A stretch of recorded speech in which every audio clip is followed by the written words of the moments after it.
और वैसे भी अब तो प्रभु श्री राम अयोध्यापुरी में टाट से ठाठ में प्रकट हो चुके हैं। 22 जनवरी को उनका प्राकट्य हो चुका है, प्राण प्रतिष्ठा हो चुकी है। वो मूर्ति नहीं है, उसमें प्राण की प्रतिष्ठा हो चुकी है। लोग कहते हैं कि आप मूर्ति पूजन करते हैं, आप मूर्ति पूजन में भरोसा करते हैं। कहते हैं हम मूर्ति पूजन में भरोसा बिल्कुल नहीं करते।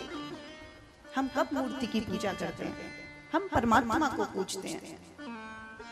नवरात्र में आप सब नौ दुर्गे की मूर्ति या कलश के रूप में आपने एक कलश लिया है, उसमें नौ दुर्गे स्थापित की हैं, उसमें प्राण है माता के।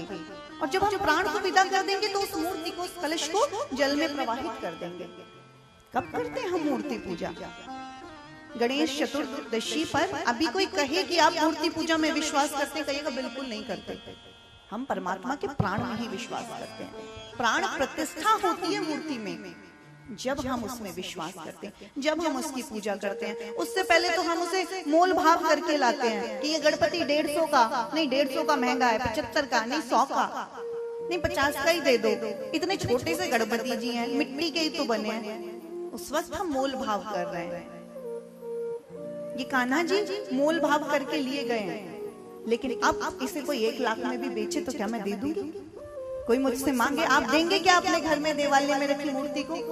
कोई अभी कहे कि 1 करोड़ रुपए में आप बालाजी ये दे दो, आप देंगे? क्योंकि अब उसमें प्राण है। तब वो बेची और खरीदी जा रही थी, तब वो मूर्ति थी। इसलिए कहिएगा नहीं, हम मूर्ति पूजा में बिल्कुल विश्वास नहीं करते। हम प्राण में ही विश्वास करते हैं और उस मूर्ति में हमारा परमात्मा अवस्थित है। और जब हम प्राणों की विदाई कर देते हैं, गणेश चतुर्दशी पर गणपति जी विदा हो जाते हैं, तो हम उसी मूर्ति को जल में प्रवाहित करते हैं। इसलिए वो प्राण प्रतिष्ठा मूर्ति की प्राण प्रतिष्ठा नहीं है।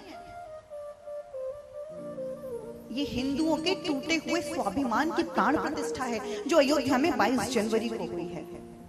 ये हमारा टूटा विश्वास था। ये उन ऋषियों का जिन्होंने 500 वर्ष प्रतीक्षा की है। अयोध्या में ऐसे ऐसे महात्मा ऋषि हैं जिन्होंने चरण पादुकाएं त्याग दी। 500 वर्ष हो गए, चरणों में पादुकाएं नहीं, अपना मुकुट त्याग दिया कि दर्शन करेंगे तो मंदिर के उस दिन करेंगे जिस दिन हमारे राम लला टाट से ठाठ में, क्योंकि परमात्मा हमसे टाट में अपना देखा नहीं जाता। वो मूर्ति नहीं है, वो प्राण है। हम अपने परमात्मा को, भगवान राम जब वन गए तो अयोध्या वासियों के नेत्रों से अश्रु बहे हैं। 14 वर्ष प्रतीक्षा की है। केवट ने उसी नौका को बैठकर गंगा नदी के किनारे प्रतीक्षा की है, प्रभु जब आएंगे अब मैं जब ये जो नौका है ना, ये मेरी साधना बन चुकी है, ये मेरा साधन बन चुकी है। केवट ने 14 वर्ष वही, उसके बाद उस नाव में किसी को बिठाया नहीं है। प्रभु बस इतना कर देना कि जब आओ तो मेरी नौका से ही पार लगाना। रोज केवट पुष्प तोड़ कर लाता, नौका पर चढ़ाता था। वही केवट की साधना बन चुकी थी नौका।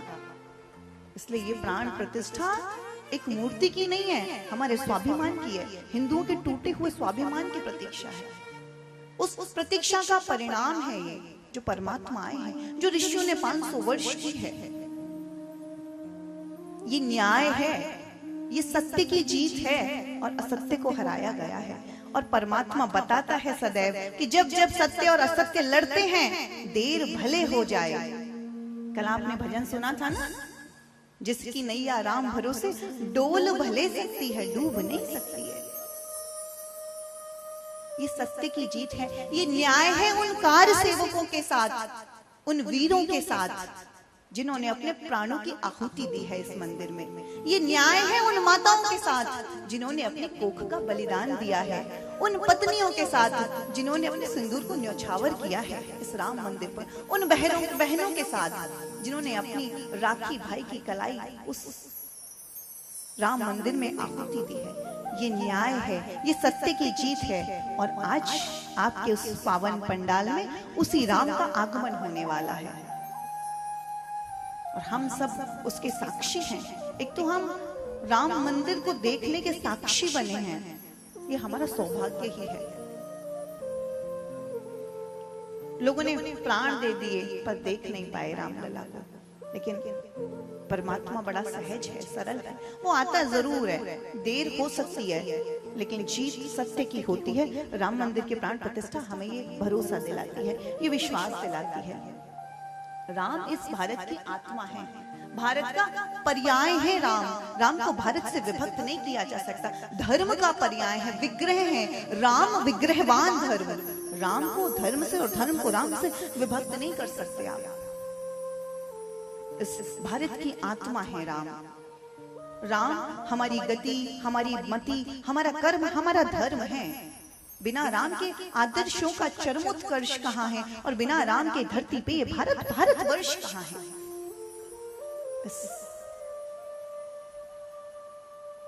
और आप सौभाग्यशाली हैं जो भारत में जन्मे हैं, जहां परमात्मा बार बार अवतार लेकर आता है, पहले राम के रूप में, फिर कृष्ण के रूप में। और बड़ी बात तो यह है कि कलयुग में भी जो कल्कि का अवतार होना है, वो ग्रंथ में लिखा है कि उत्तर प्रदेश के संबल जिले में से भारत में होना है। हमारे यहाँ परमात्मा अवतरित होता है।